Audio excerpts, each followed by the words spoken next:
British Open Golf Championship, July 18th to 21st, TSN. We've traded frames and traded money through the first two. Colleen Insko and Leah Musson at $200 apiece. Insko, the former champion, winning $850 as she first beat Tracy Hill of Guelph, and then the defending champion, Kerry Ryan Kayak of Mississauga, in the quarters.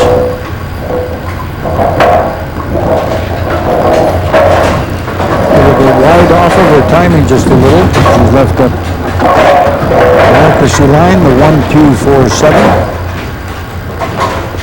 Some of the women in the various shows have had a little bit of a problem with this because they've been coming in left of the headpin.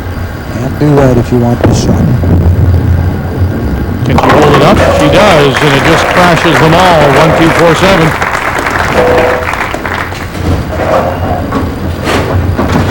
Musson has a strike up. Would like to get another one right now. She could pick up some more money as well as the frame. You see that Leah beat Deborah Machak. She bowled a 184 to do that. And then Catherine Willis, another former champion. She's bowled a 223. In the process, won $1,100. Leah is the leading money winner coming into this semi-final. Third time, so the experience shouldn't be bothering her quite as much as a novice. Bill Montgomery has done a lot of work with her bowling. Hold on now, and she'll leave that head pin standing. That's what I was talking about when Colleen was up. They come inside just a little bit and it jumps too quick on him. And all of a sudden, you lose another frame, and Colleen Insko picks up another $200 sitting on the bench. $200 a frame in the semis, playing for $300 a frame final, plus that bonus. Mention again, if you weren't with us earlier, she picks up the strike, delayed strike for Leah Musson, so that's an interesting way to do it. Open, strike, open, and a strike. But she has pulled a tendon in her thumb. Here we are, we're looking at it. Look at that candy bowl in the back. Look at them candies in the back. And again, we have switched frames right back. Colleen had a spur up and 54 in the third. Picking up the spur. You can see the little tape on there for protection for the tendon. And a lot of times, the thumb will act as the handlebars on a bike. The fingers being the wheels, they're guided through it. One thing about it, Leah will not be squeezing the ball.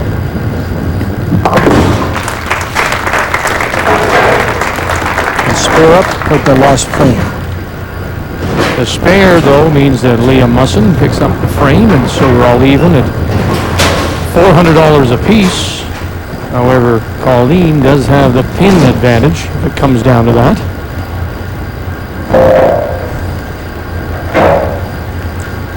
Colleen, the former YBC bowler and champion of the pins game in 96-97, won $9,675 when she became the champion, has been bowling now for 17 years.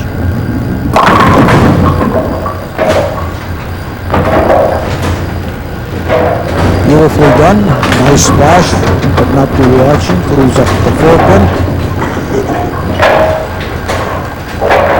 Watch the ball hit just outside of the second row. There's the rotation, the revolutions on the ball. You notice just at the last couple of feet there, turns over, stops. Flips it over to get the power at the drive at the end. Looking for a fifth straight spare, and she has it. Colleen Insko.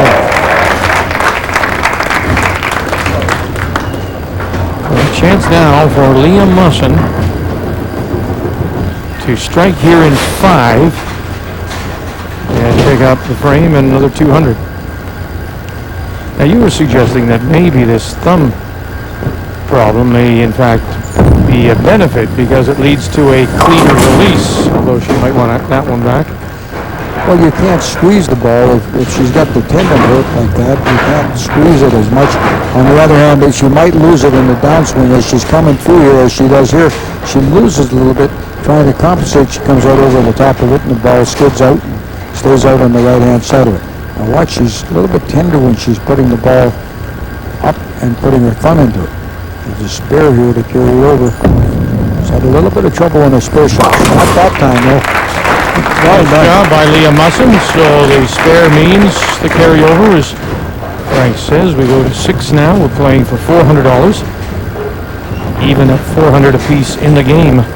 18-pin spread between the two bowlers in the fourth frame. 73 for Insko, 55 for Musson. Two Western bowlers competing. Regina against Medicine Hat.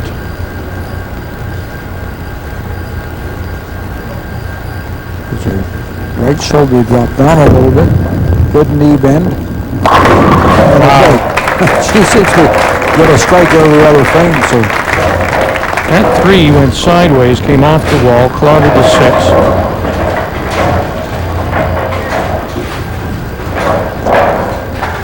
This is great. Watch this action here. You bet. Over, bang. I'm coming back. Colleen Insko needs a strike now to force the carry over. Caught it. Oh. Unfortunately for her, the corner of the pin that she hit, the one pin there, the corner of it didn't go quite over as far enough, so she didn't get the break, the spin or the skid that she needed, and as a result, she loses a frame. She still had 17 pins and pin count in the fifth, carrying 192 in there, but Leah is on another strike. And Leah as well picks up 2 frames, now has $800. Wow. That's it's how close. How did that miss? Close doesn't count except in horseshoes, and this is one of them. Yeah. Watch what happens here.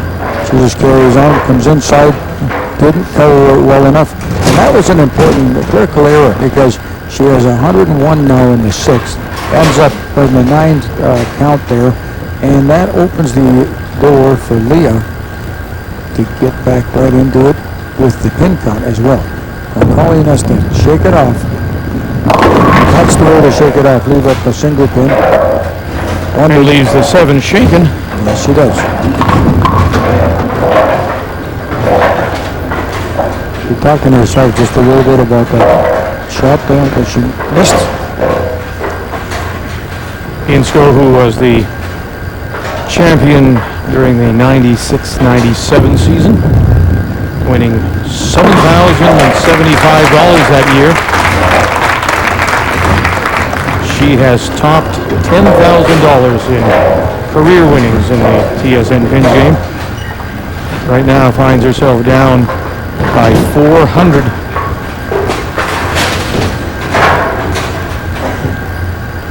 Now this is the frame where she has a little bit of trouble. On the right-hand side, straight through, almost at a split again. Look at that. With the 6-10 left standing. Still has a chance to force the carryover. She can spare here. Watch this. The pin, as it gets hit here, the head pin moves sideways, almost through the middle. And look at the 10-pin dancing, not down, but it moved off spot. So she has to be very careful that she doesn't chop it off. Won't chop it off that way. Look at that. So the open frame, 9 count for Musson, gives the $200 to Insko. Doesn't count, and she just made a major blunder on that one. So they scored an 8 count, and she'll sit with 101 through 7. Insko 101 with a spare up in 7.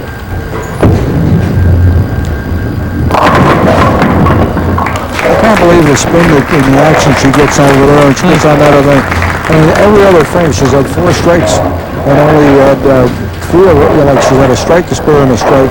Everything else has been an open, a strike, an open, a strike. That's not the way to be consistent. No, and it's a funny thing because this lane where she has been striking is the lane that a lot of people, a lot of the women were talking about being the problem lane. Insko needed a break, got it there. So she wins that particular frame. Now she loses the frame that we're on right now against a Leah Musson strike. So this match is switching back and forth. What an honor. Gold medal winner in 1991 in the youth championship. Manages to get the spare. But the frame and the money goes to Musson. And so she sits at $1,000, and any more money would put her over. So it all depends on what happens up here. What this young lady here has to do, Colleen, must put a strike up on the board or a great count, 9 or better, to make her opponent think a little bit. Missed the head pin altogether. The one that was thinking was Colleen, and she left up the 1, 2, 4, 7. Difficult spare. It's hard though, isn't it, Frank? I mean, how do you not go in thinking about the fact that you're down by 400, that you've only got, in this format, 2 frames to play, and you need every dog? How do you not go in thinking about that? Well, you don't go, you're right. You can't just go into it not thinking about it. All you can do is hope for the best and make sure you keep the pressure on your opponent. If you give away the pins, then you've got nothing on their opponent, and as a result, they just have to relax, roll the ball, and get on with it. Now, Musson can wrap it all up here if she gets a strike. She's actually down in pin count. But it's the money that's important. Will she advance to the final? Not yet, she won't. And she'll need that to force a carryover. Hook one again, and leaves up a single pin. That's the opportunity, though. Watch the ball. Watch the knee bend here. Pulls it over. You see her inside. You notice the ball just skidded. The fingers were sitting on the top of the ball. You can see it skidding down there a little bit more. Then it started a revolution. As soon as the majority of the weight of the ball starts to turn, that's when you'll get the revs on the ball. What is it about this lane? Now that's just a dumb shot. And, the fact is she had a perfect opportunity there. She got up there and did the same thing before, got up and missed it. And, she has got the opportunity here, and I'm not trying to be too critical of the young lady. She's done remarkably well to get here, but when you get to a killer chance like that, wrap it up. She's given the chance for Colleen to get right back into the game. Let's see here. She's been really fortunate on this one. She's been bowling well on here, getting strikes. This is her lane. Give it a wrap. It'll stand the number 10. And she trails on pin count. Remember, if we end up tied in money, we'll go to the pin count. Now, the difficulty that she has on this shot is that she just missed a single pin. She missed 2 other pins ahead of that. Now she has a pin that's over 60 feet away. She's shaking her head, already thinking about it. That is a long ways away, and she cannot afford to miss this particular shot. Nice spare. Nicely done. Congratulations. That's a pretty good pressure shot for Leah. Nice to see it happen. Now, of course, she's down in pin count with a big spread. She can only hope to put a strike up here, and Colleen has the power of winning with a double. 2 strikes will beat a spare strike. And let's see what Leah makes first. Well, this is her favorite lane. She turns right away, comes across the head pin. One of the reasons, an 18 count. Final, 147. Sorry, but one of the reasons Leah might have been having a problem with her spare shots, and like I said, I don't want to call it a bad shot. She's had a problem with her thumb, and it makes it difficult to control it when you're going across the lane like that. It's just unfortunate timing. Colleen gets a strike here. All on the line, she misses the head pin, and now this spare is not easy. No, it's not. And not only that, she needs the spare. Since Leah got one, Colleen's got the pin count. She needs the spare in order to win the frame. To tell you, they could tie with frames, and Colleen will advance by pin count. So this is a clutch shot. To advance. This is Colleen Insko. Will she go through? Bottom all, she does. Well, that was such a critical shot because if she misses that, she loses. Period. Watch it going through here, and the follow through right over top. She whipped her arm right over top of her head there. She was going to get through to that pin, and she needs a 9 count. 9 or better now with this final ball. Here we go. This is it, 9 or better to win the match. What she got? She's got them all! Colleen Insko will pick up the final frame. She'll finish with $1,000, but it comes down to the pin count, and Colleen Insko with her final ball bowls a 171, and the former champion is through to the final of this year's TSN Pins Game.